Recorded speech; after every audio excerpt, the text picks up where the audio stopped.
To those who ride them, powered two-wheelers, or motorcycles and mopeds, are loved for obvious reasons. Value for money, time saving, a low-polluting travel option, and an opportunity to use the vehicle simply for the pleasure of it. And they are popular.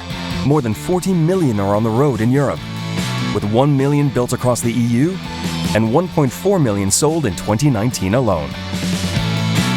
And for their makers, the scale and scope of the industry is lucrative, with 43 factories and R&D centres across the EU and the UK, undertaking the manufacturing of vehicles, trading, design, and much more.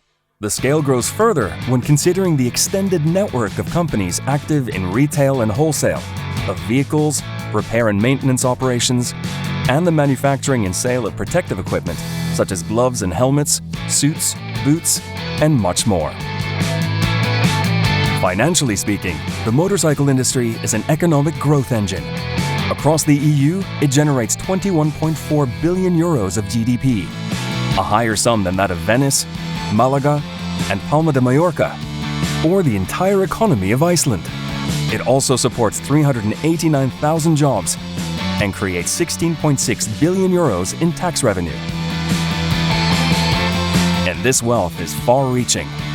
For every €1 of GDP created directly by the extended network of motorcycle businesses, a further 1.8 euros of GDP in other industries is generated due to the various knock-on expenditure impacts.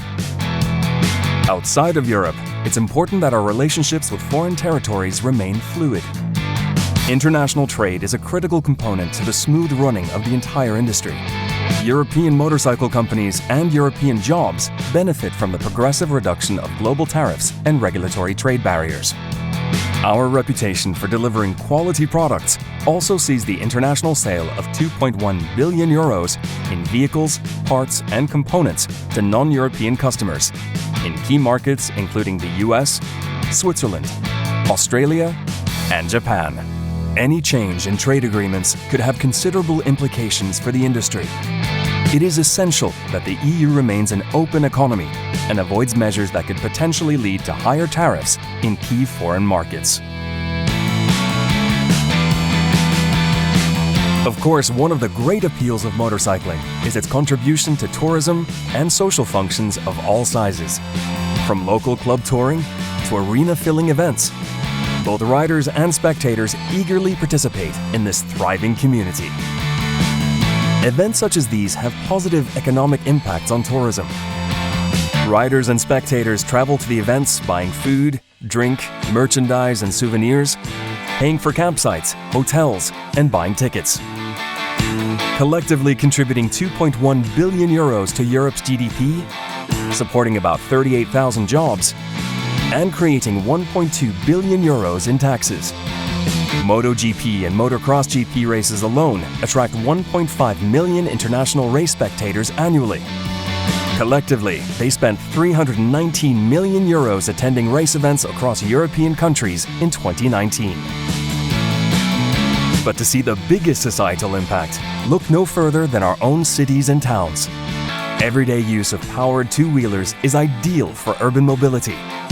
Trips in high traffic zones, short traveling distances, and requiring limited space for parking. They save enormous amounts of journey time. If only 5% of European car commuters switched to motorcycles, the aggregate time savings would be 21.2 million days per annum. Two-wheelers are very affordable due to their low fuel and operating costs. Commuting by motorcycle costs about 1/3 of the amount needed to use a car. And environmentally speaking, the average two-wheeler on the streets emits less than half of the CO2 of an average-sized car. Even better, the more common smaller two-wheelers produce even less than that. So it's clear to see. Powered two-wheelers offer significant benefits to the European economy, to European mobility, to European citizens, and to the environment.